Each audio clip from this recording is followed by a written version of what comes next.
అనంతపురం శాసనసభ్యులు కాలువ శ్రీనివాసులు గారు ప్రెస్ మీట్ పెట్టి మేమేదో ఆయన జోలికి వెళ్తున్నట్టు, రాబోయే రోజులలో మా పరిస్థితి బాగుండదు అనేటట్టు చెప్పడం జరిగింది. ఇక్కడ ఒక విషయం గమనించాలి. కాలువ శ్రీనివాసులు గారు ఇంతగా అబద్ధాలు మాట్లాడితే మీకు అది ధర్మమా అని నేను అడుగుతున్నాను. మీరు ఏ రోజు నా జోలికి రాలేదని చెప్తున్నారు. మీరు ఎమ్మెల్యేగా గెలిచిన తర్వాత మొదటి దెబ్బ కొట్టిందే నన్ను. అది మీకు తెలుసు, నాకు తెలుసు. ఇక ఆ తర్వాత సీతారామాంజనేయ కళ్యాణ మండపంలో మీ కార్యకర్తల సమావేశంలో కొంతమందిని రామచంద్రారెడ్డి బాధితులని, అది కూడా నా పేరు చెప్పుకోకుండా గత ఎమ్మెల్యే అని చెప్పి అతని పేరు చెప్పడానికి కూడా సిగ్గుపడాలనేంత విధంగా అవహేళన చేస్తూ రామచంద్రారెడ్డి బాధితులుగా కొంతమందికి సన్మానాలు చేసి కిరీటాలు కూడా మీరు పెట్టారు. అప్పుడే మర్చిపోతే ఎలా సార్? గుర్తు పెట్టుకోవాలి కదా. అదే విధంగా నేను అక్రమంగా ఐరునూరు తరలించానని చెప్పి మీడియాలో అంతా కూడా రాపించి నన్ను అపాసుపాలు చేయాలని చెప్పి వీళ్ళు ప్రయత్నం కూడా చేశారు కదా. ఇవన్నీ కూడా ఎమ్మెల్యేగా గెలిచిన తర్వాతనే కదా. ఒకటి చెప్పండి, మీరు ఎమ్మెల్యేగా గెలవడానికి నేను కష్టపడలేదా? మేము మా కుటుంబము సైకిల్ గుర్తుకు ఓటు వేయడంతో పాటు అందరూ కూడా పొత్తులో ధర్మంగా కాలువ శ్రీనివాసుల్ని గెలిపించుకోవాలని చెప్పి నేను చెప్పాను. ఇప్పుడు ఆ వీడియో కూడా మీకు ప్లే చేస్తాను. రాజకీయంలో ఎవరు శత్రువులు ఉండరు, ప్రత్యర్థులే ఉంటారు. కాబట్టి మనందరి ధర్మం ఏంటంటే ఎన్డీఏ కూటమి అభ్యర్థి అయినటువంటి కాలువ శ్రీనివాసుల్ని మనం గెలిపించుకోవాలా. అది మన ధర్మం. అది నా పార్టీ ఆదేశానుసారం అందరం కూడా కష్టపడి గెలిపించుకోవాలని మీ అందరికి కూడా నేను చెప్తున్నాను.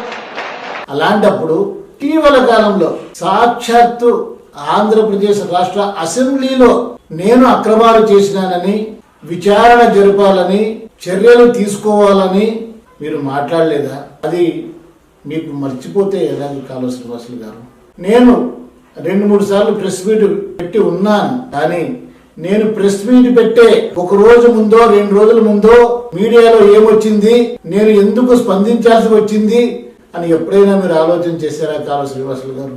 నేను ఏ రోజు కూడా మీ నుంచి వచ్చిన వేధింపులకి స్పందిస్తున్నానే తప్ప నాకు నేనుగా ఏ రోజు కూడా మీపై విమర్శలు చేయలేదు, మీ పేరు కూడా నేను ఎత్తలేదు. కానీ మీరు చేసేదంతా చేసి పల్లెత్తు మాట కూడా అనలేదు అంటే ఎలా సార్? ఇది మీకు ధర్మమేనా నేను అడుగుతూ ఉన్నా. అదే విధంగా మీరు భారతీయ జనతా పార్టీని ఒక పవిత్రమైన వ్యవస్థగా కొనియాడారు. చాలా సంతోషం నాకు అయ్యా. కానీ గతంలో మీరు పార్టీ గురించి కానీ భారతీయ జనతా పార్టీ నాయకత్వం గురించి కానీ ఏం మాట్లాడారో కూడా మీకు వీడియో పంపించమంటే నేను పంపిస్తాను. ఇక చివరిగా చూస్తున్నా సోషల్ మీడియాలో అంతా కూడా కాపు రామచంద్రారెడ్డి గారికి కాలువ స్ట్రాంగ్ వార్నింగ్ అని మీరేదో చెప్పారు. మీకు కోపం వచ్చినా మాకు కోపం వచ్చినా నేనే భస్మం అయిపోతానని.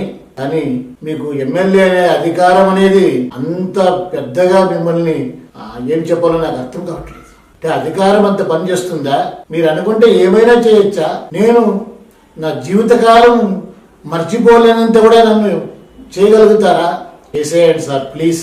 మీరు ఏం చేయదలుచుకున్నారో చేసేయండి సార్. నా వరకే కాదు కాలువ శ్రీనివాసులు గారు, నా కొడుకు, నా మనముడు, నా మునిమనముడు కూడా కాలువ శ్రీనివాసు అంటే గుర్తుపెట్టుకోవాలా. అట్లా ఏమన్నా చేయడానికి సాధ్యమైతే చేసేయండి సార్. నేనేం వరి అవ్వను. కానీ ఇలాంటి మాటలు ఎందుకు సార్? పొత్తులో భాగంగా మీకోసం కష్టపడి పనిచేసి ఇంతకుముందు 1800 ఓట్లతో మీరు గెలిచారు. 42,000 ఓట్లతో గెలిచారు మీరు. దాంట్లో నా కష్టం లేదని మీరు అంటే మురళీ ఆంజనేయ గుడిలో ప్రమాణం చేయండి, రామచంద్రారెడ్డి నా కోసం ఏమీ చేయలేదని. కష్టపడి పనిచేశాను సార్ మీకోసము. కానీ నన్ను ఈ ఆంధ్రప్రదేశ్ రాష్ట్రంలో ఎవరిని హింసించలేనంతగా మీ పార్టీ సోషల్ మీడియా, మీ కార్యకర్తలు అనుక్షణం నన్ను వేధిస్తున్నారు. ఎంత తట్టుకోవాలి సార్ నేను వేధింపుల్ని? మీ కింద కార్యకర్తలు సోషల్ మీడియాలో ఏం పెడుతున్నారో చూసుకోమని ఇంత ముందు కూడా మీకు చెప్పాను నేను. కానీ మీరు పట్టించుకోవట్లేదు. నా జోలికి రాకుండా నేను ఎవరి జోలికి రాను. మీరైతే స్వీయ నియంత్రణలు పెట్టుకున్నామని చెప్తున్నారు కాలువ శ్రీనివాసులు గారు. నేనైతే రాయదుర్గమే వదిలిపెట్టిపోయి బళ్ళార్లో బ్రతుకుతూ ఉన్నా. ఎప్పుడో ఒకసారి ఎవరైనా చనిపోతే లేదా పెళ్లిళ్ళు ఉంటే ఫంక్షన్లు ఉంటే నేను రాయదుర్గంకి వస్తున్నా. అలాంటి వాడిని కూడా అనునిత్యం వేధిస్తున్నారు కదా సోషల్ మీడియాలో. మీకు మీ కార్యకర్తలకు ధర్మమేనా? ఇక పైన కూడా చెప్తున్నాను, మీ నుంచి ప్రొవొకేషన్ లేకపోతే నేనుగా స్పందించాల్సిన అవసరం ఉండదు సార్. మీరు ఇంతకుముందు ఎవరితోనో ప్రెస్ మీట్ పెట్టించి ఆ పైన నానా ఆరోపణలు గుప్పించారు. తర్వాత రోజులలో వాళ్ళు ఏందన్నా ఇలా చేశారంటే మాకు ఆయన చెప్పడం వల్ల చేశాము, వేరే గత్యంతరం లేక అని వాళ్ళు ఒప్పుకున్నారండి మా దగ్గర.